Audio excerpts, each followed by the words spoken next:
ওমানের আবহাওয়া অধিদপ্তর বা ন্যাশনাল আর্লি ওয়ার্নিং সেন্টার জানিয়েছে যে একটি লঘুচাপের প্রভাবে আগামী ২০ ডিসেম্বর পর্যন্ত দেশজুড়ে বৃষ্টির সম্ভাবনা রয়েছে। আবহাওয়া অফিসের বিশ্লেষণ অনুযায়ী ১৩ থেকে ২০ ডিসেম্বর ২০২৫ পর্যন্ত ওমানের আকাশে এই আবহাওয়া বিরাজ করবে।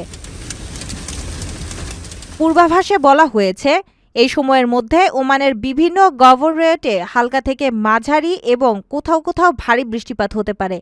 লঘুচাপের কারণে আবহাওয়ার এই পরিবর্তন দেখা যাবে এবং বৃষ্টির তীব্রতা বিভিন্ন অঞ্চলে ভিন্ন ভিন্ন হতে পারে। কর্তৃপক্ষ সকল নাগরিক ও প্রবাসীদের এই সময়ে সতর্ক থাকার আহ্বান জানিয়েছে।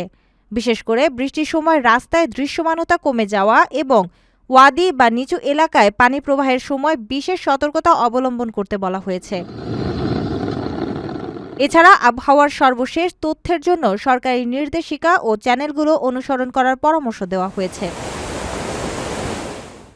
প্রবাসীদের জন্য নির্মাণ হচ্ছে দেশের প্রথম স্মার্ট সিটি, যেখানে থাকছে স্কুল, মসজিদ, হাসপাতাল, সুইমিং পুল, হেলিপ্যাড, জিম, পাঠাগার, সুপারমার্কেট, শিশু পার্ক সহ সকল নাগরিক সুবিধা।